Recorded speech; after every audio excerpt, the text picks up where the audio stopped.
الصحراوية بفرنسا، ذكرى المزدوجة لليوم الوطني للخيمة والذكرى 48 للوحدة الوطنية وسط حضور جماهيري معتبر.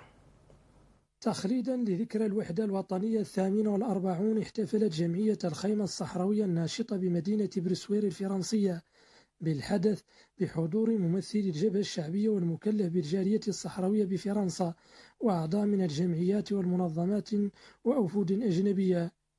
وفي كلمته عبر ممثل الجبهة عن الوحدة الوطنية هي المكاسب الضامن لانتصارات الشعب الصحراوي.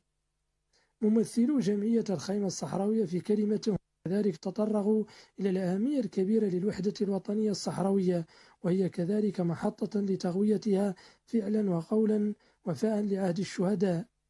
أعضاء الجمعيات والمنظمات الحاضرة للحدث عبرت كذلك عن أهمية الحدث بالنسبة لكل الصحراويين، وخاصة في الظرف الحالي الذي تمر منه القضية الوطنية.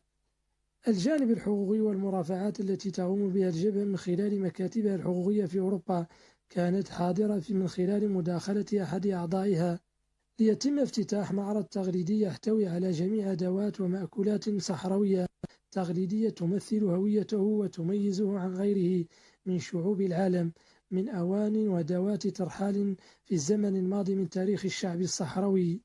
الأغنية الصحراوية التقليدية العصرية هي كذلك حاضرة، شكلت رونقا على الاحتفال من خلال أداء أبناء الجالية الصحراوية لها إلى الاحتفال الذي أشرفت عليه جمعية الخيمة الصحراوية، ذكرى لتذكير الصحراويين أن لا وطن لهم ولا قيمة لهم إلا في الدولة الصحراوية المستقلة على كامل ترابها الوطني. وعن هذا الحدث نتابع التصريحات التالية. طبعا اليوم نحضر في احتفال منظم من طرف الجالية النساء الصحراويات في فرنسا بمناسبة الذكرى 48 للوحدة الوطنية، وهذا الحدث طبعا وهذا الاحتفال هو يرمز على أنه تأكيد على مبادئ الوحدة الوطنية، لأن الوحدة الوطنية هي أساس وقاعدة قوة أهل الصحراء، وبالتالي عكس الوحدة الوطنية هو العدمية. وهذا طبعا شعور عبرت عنه الجالية الصحراوية اليوم بكل يعني امتداداتها هون في التراب الفرنسي، هون اليوم في منطقة باريس وضواحيها، بالأمس كان في مناطق الوسط، وسيتم بنفس الطريقة في مناطق أخرى من التراب الفرنسي.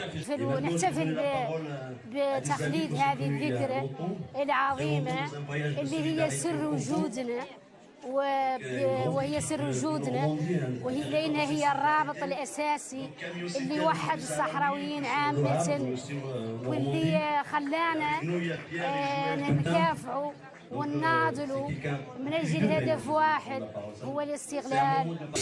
جينا اليوم بمناسبة هذا الاحتفال المزدوج، احتفال الوحدة الوطنية واحتفال نخلد هذه الذكرى ونخلدوها مع الرابطة أو كعضو في الرابطة النساء الصحراويات في باريس.